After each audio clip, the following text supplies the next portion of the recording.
Hello friends, જય માતાજી. કેમ છો બધા? મજામાં? સ્વાગત છે તમારું મારી રસોઈની ચેનલ. આજે આપણે એક સ્ટીક બનાવીશું.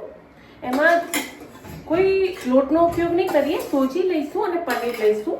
પનીરની મલાઈ ઉતારેલું દૂધનું બનાવીશું કે કોઈ બીને ડાયટમાં ખાવું હોય તો ખાઈ શકે, પણ એક સ્ટીક ખાલી અમને બેક કરવાની રહેશે અને આપણે ફ્રાય કરીશું. તો ચલો રેસીપી સ્ટાર્ટ કરીએ ફ્રેન્ડ. તો મેં એના માટે લીધું છે મલાઈ ઉતારેલું દૂધ પનીર બનાવવા. એટલે આપણે પનીર બનાવી દઈશું જે પ્રમાણે આપણે રેસીપી માટે જોઈએ એ રીતે, બરાબર. અને પછી આપણે સોજી લઈ લઈશું 1 વાટકી જેટલી. અડધી વાટકી આપણે પનીર જોઈશે એમાં. તો ચલો ફ્રેન્ડ, પનીર થઈ જવા આવ્યું છે. પહેલાં આપણે પનીરની પ્રોસેસ પૂરી કરી દઈએ. એક અડધી લીંબુની ફાળ નીચોઈ દઈશું એટલે આપણું ઘરનું પનીર તૈયાર થઈ જાય.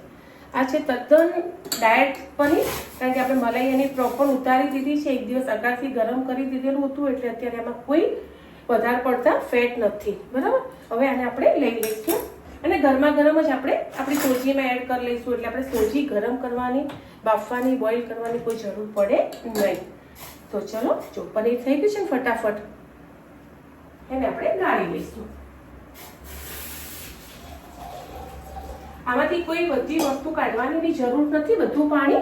તો આપણને એનો થોડો બેનિફિટ બી એ બધી વસ્તુનો મળશે. તો એ સીધું આપણે આમાં લઈ લઈશું અને જે પોણો વાટકી સોજી લીધી છે એ બી આમાં એડ કરી લઈશું. ચલો, એમાં જશે ચીલી ફ્લેક્સ.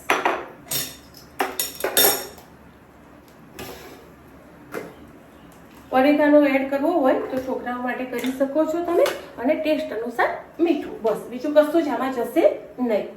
હવે એને સાચવીથી ચમચીથી કે જે રીતે તમને ફાવે, ગરમ છે એકદમ, એ રીતે એનો લોટ બાંધી લઈશું. એનું પનીર હતું અડધી વાટકી જેટલું અને પોણો વાટકી સોજી લીધી છે, બસ. બીજું આમાં કશું તેલ કે કોઈ મોયણની જરૂર નહીં પડે. અને આ સ્ટીક બહુ જ મસ્ત લાગે છે ફ્રેન્ડ. તો ચલો, એક બાજુ આપણે તેલ બી મૂકી દઈએ. રેસીપી ફટાફટ બની જાય એવી છે, વાર બી નહીં લાગે તમને.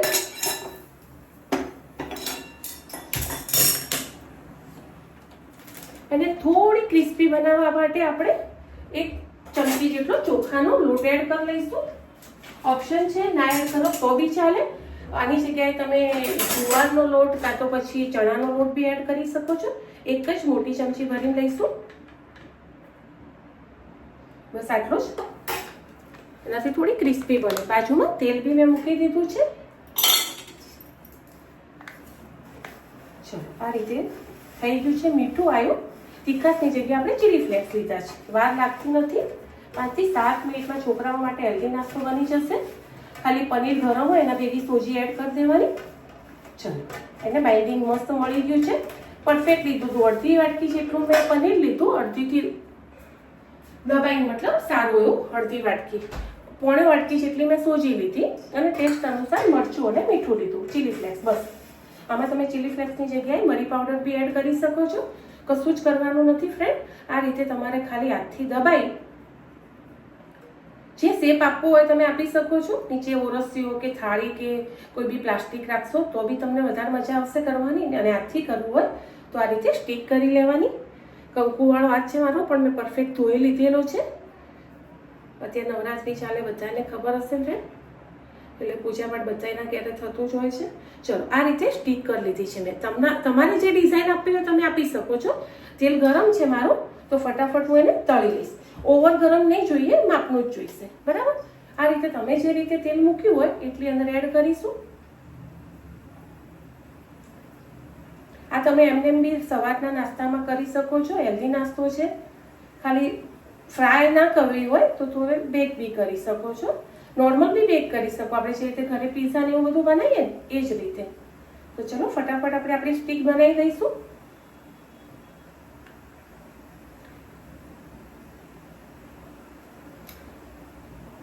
સાઈડ થોડી એક જ જેવી રાખજો એટલે તળવામાં પરફેક્ટ તળે. જો હું તમને બતાવી બી દઉં, બહુ જ ઇઝી વસ્તુ છે. તેલ તમારે જેટલું વપરાતું એ રીતે તળવા લેવાનું. થોડું 5-10 મિનિટ આગા પાછું થાય, પણ ફ્રેન્ડ વેસ્ટ ના જાય વસ્તુ.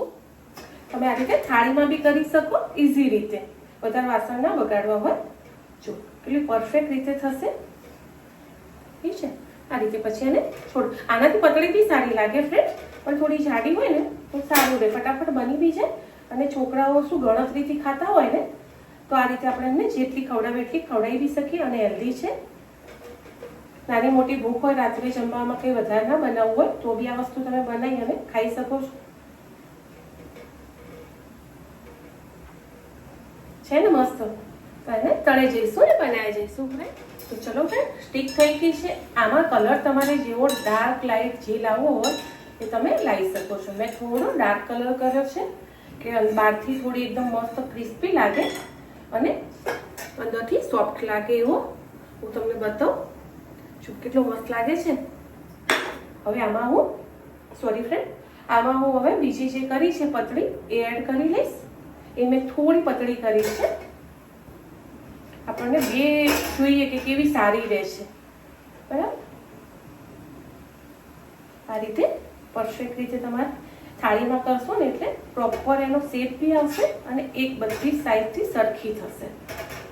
ઓકે, તો આ રીતે આપણે બીજી બધી તળી લઈશું અને આનો ટેસ્ટ કરીશું સોસ જોડે, કેચઅપ જોડે. થોડી ઠરે એટલે હું તમને બતાવું અંદરથી બી કેટલી સરસ ચડી છે. તો ચલો ફ્રેન્ડ, એ તળાય ત્યાં સુધી હું તમને બતાવી બી દઉં કે કેટલી ક્રિસ્પી થઈ છે. અને મેં લીધું છે ઘરના કેચઅપ જોડે. તમારે જેના જોડે ખાવું હોય એના જોડે તમે ખાઈ શકો છો. છે અને અંદરથી દેખો સોફ્ટ છે અને ખાવાની તમને બહુ જ મજા આવશે. આના ઉપર તમે ચાટ મસાલો છાંટી શકો છો.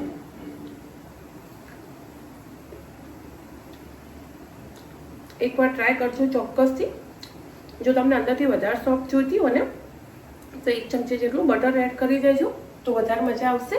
મેં થોડી કડક રાખવી હતી એટલે મેં એડ નથી કર્યું બટર, પણ તમે ચોક્કસથી સોફ્ટ જોઈતી હોય તો કરી શકો છો. બહુ જ મસ્ત બને છે ફ્રેન્ડ, એકવાર ટ્રાય ચોક્કસથી કરજો. હેલ્ધી અને ટેસ્ટી નાસ્તો મળશે તમને સવારમાં. અને આ ફ્રેન્ડ, લાઈક, કોમેન્ટ, સબસ્ક્રાઈબ કરવાનું ભૂલતા નહીં અને મારી ચેનલને ચોક્કસથી સબસ્ક્રાઈબ કરજો. વિડીયો પૂરો વોચ કરજો. મળીએ આગળના નવા બ્લોગમાં. By friend. બીજી બને જ છે ધીમે ધીમે. છે ને મસ્ત. આ રીતે હું તળી લઈશ.